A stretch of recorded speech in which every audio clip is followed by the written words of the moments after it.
Daily taste the daily. తెలంగాణలో party మారిన ఎమ్మెల్యేల కేసు విచారణ ప్రారంభమైంది. ఈ క్రమంలోనే 6 ఎమ్మెల్యేలకు స్పీకర్ గడ్డం ప్రసాద్ నోటీసులు జారీ చేశారు. బీఆర్ఎస్ నుంచి కాంగ్రెస్ పార్టీలోకి మారిన 6 ఎమ్మెల్యేలు సంజయ్, పోచారం, కాళీ యాదయ్య, తెల్లం వెంకట్రావు, కృష్ణమోహన్ రెడ్డి, మహిపాల్ రెడ్డికి స్పీకర్ నోటీసులు ఇచ్చారు. మరిన్ని ఆధారాలు కావాలంటూ నోటీసులో స్పీకర్ కోరారు. ఈ ఎమ్మెల్యేలు పార్టీ ఫిరాయింపులకు పాల్పడ్డారంటూ తెలంగాణ అసెంబ్లీ స్పీకర్కు బీఆర్ఎస్ పార్టీ ఫిర్యాదు చేసింది. ఈ నేపథ్యంలో అసెంబ్లీ స్పీకర్ గడ్డం ప్రసాద్ కుమార్ ఈ నోటీసులు జారీ చేశారు.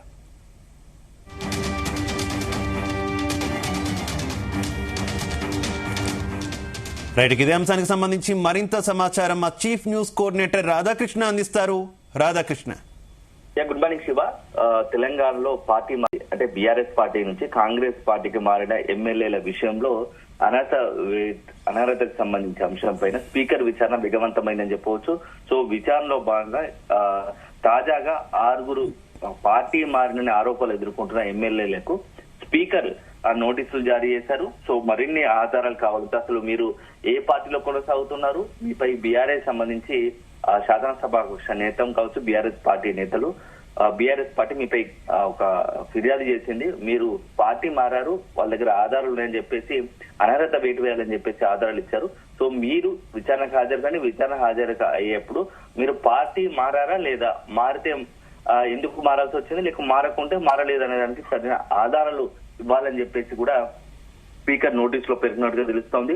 సో స్పీకర్ నోటీస్ ఇచ్చిన వారిలో 6 ఎమ్మెల్యేలు ఒకసారి మనం చూస్తే దీంట్లో మొదటగా జగిత్యాల ఎమ్మెల్యే ఉన్నటువంటి సంజయ్, అదే విధంగా బాన్స్వాడ ఎమ్మెల్యే సీనియర్ ఎమ్మెల్యేగా ఉన్నటువంటి పోచారం శ్రీనివాస్ రెడ్డి, అదే విధంగా చేవెళ్ల ఎమ్మెల్యే కాళీ యాదయ్య, భద్రాచలం ఎమ్మెల్యే తెల్లం వెంకట్రావు, గద్వాల్ ఎమ్మెల్యే బండ్ల కృష్ణమోహన్ రెడ్డి, అదే విధంగా పటాన్చెరు ఎమ్మెల్యే గూడెం మహిపాల్ రెడ్డి ఉన్నారు. సో వీరికి 6 నోటీసులు ఇచ్చారు. ఈ నోటీసులు ఇచ్చిన తర్వాత ఒకరు విచారణకు హాజరు కావాల్సింది స్పీకర్ వరకు, ఒకరితో ఇంటరాక్ట్ అవుతారు. సో ఇంటరాక్షన్ లో భాగంగా స్పీకర్ పూర్తి స్థాయిలో విచారణ చేసిన తర్వాత తదుపరి నిర్ణయం ఉండబోతోంది. ఇప్పటికే గత కొద్ది రోజులుగా ఈ యొక్క స్పీకర్ సంబంధించి విచారణకు సంబంధించి ప్రక్రియ వేగవంతమైందని చెప్పవచ్చు. ఎందుకంటే గతంలో బీఆర్ఎస్ సుప్రీంకోర్టును వెళ్ళిన ధర్మిలా అప్పుడు సుప్రీంకోర్టు స్పష్టంగా చెప్పింది 3 నెలల లోపు స్పీకర్ కార్యాలయం స్పీకర్ ఒక నిర్ణయం తీసుకోవాల్సి ఉంటుంది. ఇప్పటికే ఆలస్యమైంది.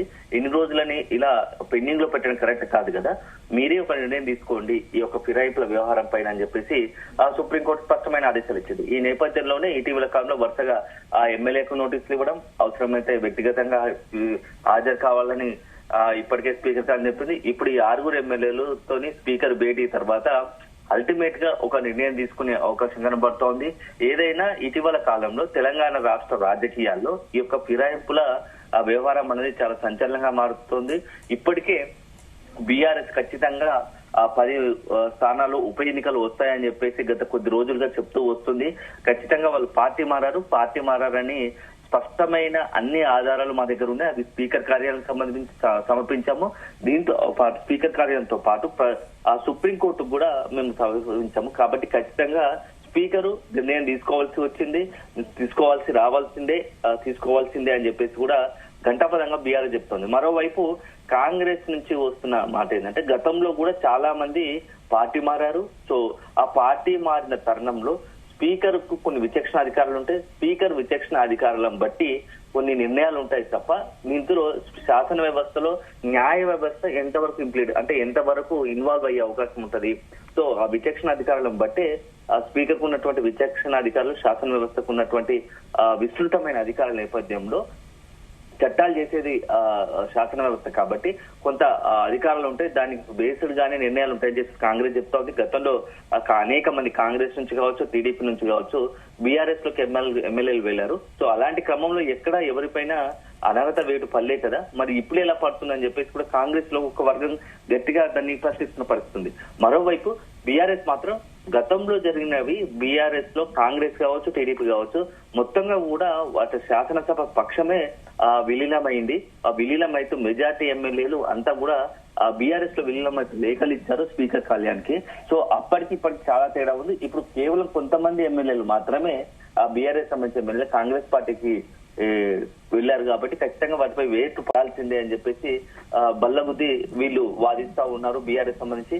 సో ఏదేమైనా రాష్ట్ర రాజకీయాల్లో ఈ యొక్క ఫిరాయింపుల వ్యవహారం రోజుకొక మలుపు తిరుగుతా ఉంది. సో ఇప్పటికే పార్టీ మారిన ఎమ్మెల్యేలు కూడా ఏదైతే ఆరోపణలు ఎదుర్కొన్న ఎమ్మెల్యేలు కూడా మేము పార్టీ మారలేదు, మాపై లేనిపై దుష్ప్రచారం చేస్తున్నారు, కేవలం నియోజకవర్గం అభివృద్ధి పనుల కోసమే సీఎం ను కలిసాం తప్ప మేము పార్టీ మారలేదు, మేము మెడలో వేసుకున్న కండువా కాంగ్రెస్ కండువా కాదు, అది జాతీయ కండువా అని చెప్పేసి రకరకాలుగా అంటే వాళ్ళకు ఉన్నటువంటి అవకాశాలను బట్టి ఆ ఎమ్మెల్యేలు ఆ ఫిరాయింపు నుంచి కావచ్చు వేటు నుంచి తప్పించుకోవడానికి ఉన్నటువంటి ప్రతి ఒక్క అంశాన్ని వాళ్ళు పరిశీలిస్తూ స్పీకర్ అదే చెప్పబోతున్నారు, బహిరంగ అదే చెప్తున్నారు. మరోవైపు బీఆర్ఎస్ కూడా మరి ఒకవేళ కనుక మీరు పార్టీ మారకుంటే కాంగ్రెస్ వెళ్ళకుంటే బీఆర్ఎస్ సంబంధించి శాసనసభ సమావేశాలు కావచ్చు, బీఆర్ఎస్ సంబంధించి ఇతర పార్టీ యాక్టివిటీల్లో ఎందుకు మీరు పాల్గొనవడం లేదు, ఎందుకు తెలంగాణ భవన్ కు రావడం లేదు అని చెప్పేసి కూడా బీఆర్ఎస్ కౌంటర్లు వస్తున్నాయి. సో ఏదేమైనా ఈ రోజు స్పీకర్ అల్టిమేట్ గా అంతిమ నిర్ణయం స్పీకర్ కార్యాలయం తీసుకోవాల్సిందే, స్పీకర్ తీసుకోవాల్సింది. కాబట్టి ఈ వితిన్ ఈ యొక్క 1 month లోనే ఈ యొక్క దీనికి సంబంధించి మొత్తం వ్యవహారానికి సంబంధించి స్పీకర్ కార్యాలయం కూడా ఈ పార్టీ మారిన ఎమ్మెల్యే వ్యవహారంలో ఫుల్ స్టాప్ పెట్టాలనే ఒక ఆలోచన ఉన్నట్టు తెలుస్తోంది. సో మనం మొత్తంగా ఓవరాల్ గా చూసుకుంటే ఒక 2 నియోజకవర్గాలు మొదటి నుంచి కూడా కొంత స్పీకర్ కి ఇబ్బందికరంగా పరిణామంగా ఉన్నది. కాబట్టి ఒకటి ఖైరతాబాద్ కి సంబంధించి దానం నాగేందర్ ఉన్నటువంటి ఎమ్మెల్యేగా ఉన్నటువంటి దానం నాగేందర్ అంశము, అదేవిధంగా స్టేషన్ గన్పూర్ ఎమ్మెల్యే కడియం శ్రీహరి, ఈ ఇద్దరి ఎమ్మెల్యేల విషయంలోనే కొంత స్పీకర్ కు ఇబ్బందికర వాతావరణం ఉంటుంది. సో ఖచ్చితంగా వాళ్ళిద్దరి పైన ఒక సంచలన నిర్ణయం తీసుకోవాల్సి వస్తుంది అని చెప్పేసి ఒక చర్చ ఉంది.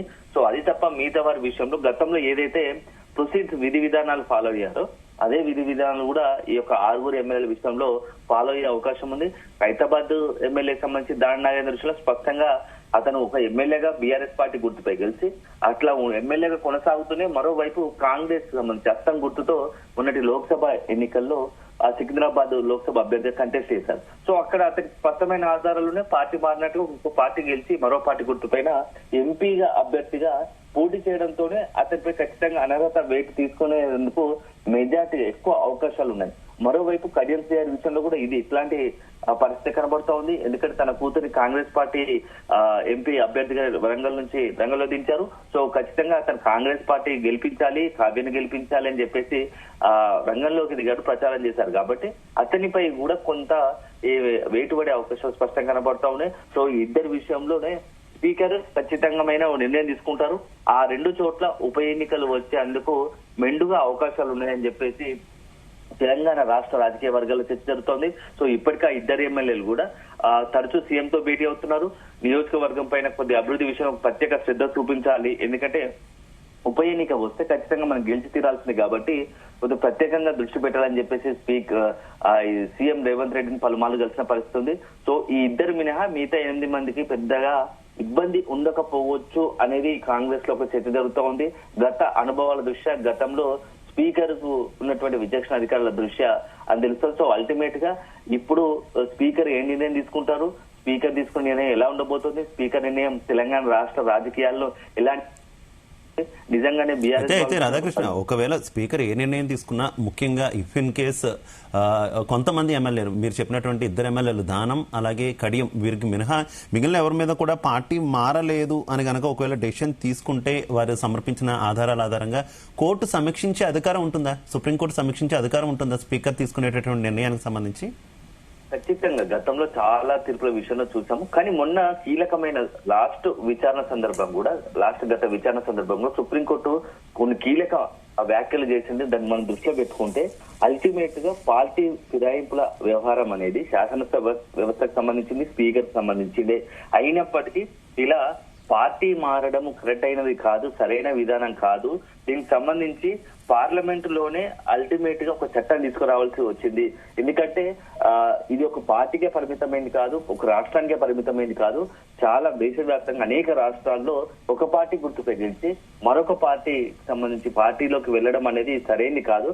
ఇది ఒక ప్రజల యొక్క అభిప్రాయాలను ప్రజాస్వామ్యంలో ఏదైతే ప్రజలు ఇచ్చిన తీర్పును అవమానించడం అని చెప్పేసి కూడా సుప్రీంకోర్టు తనదైన మొన్న లాస్ట్ విచారణ సందర్భంగా మాట్లాడింది. సో అదే సందర్భం మాట్లాడుతూ అల్టిమేట్ గా ఇవన్నిటినీ కూడా ఈ యొక్క పార్టీ ఫిరాయింపుల వ్యవహారాన్ని కట్టడి చేయాలంటే అల్టిమేట్ గా ఒక చట్టం తీసుకురావాల్సి వస్తుంది. అది పార్లమెంట్ తోనే సాధ్యం. సో ఆ వైపుగా ఆలోచించండి, అన్ని రాజకీయ పార్టీలు, కేంద్ర రాష్ట్ర ప్రభుత్వాలు కూడా ఆలోచించాలి అని చెప్పేసి కూడా స్పష్టంగా ప్రకటించింది. అంటే అక్కడే కొంత ఈ యొక్క స్పీకర్, శాసన వ్యవస్థ, న్యాయ వ్యవస్థ మధ్య ఉన్నటువంటి ఒక చిన్న వెంటుక వాసి అంతా ఆ గ్యాప్ అనేది మనకు అర్థమవుతుంది. సో అల్టిమేట్ గా ఇప్పుడున్న పరిస్థితిలో ఒకవేళ కనుక స్పీకర్ ఏ నిర్ణయం తీసుకున్నా మళ్ళీ బీఆర్ఎస్ సుప్రీంకి వెళ్లే అవకాశం ఉంటుంది. అక్కడ కూడా మళ్ళీ వాటిపై వాదనలు, ఫిరాయింపుకు సంబంధించి ఎందుకు వాటిపై వేటు వేయాలని పైన ఆధారాలు సమర్పిస్తారు బీఆర్ఎస్ వాళ్ళు. ఆ తర్వాత మళ్ళీ అక్కడ వాదనలు, స్పీకర్ సంబంధించి న్యాయవాదులు వాదిస్తారు.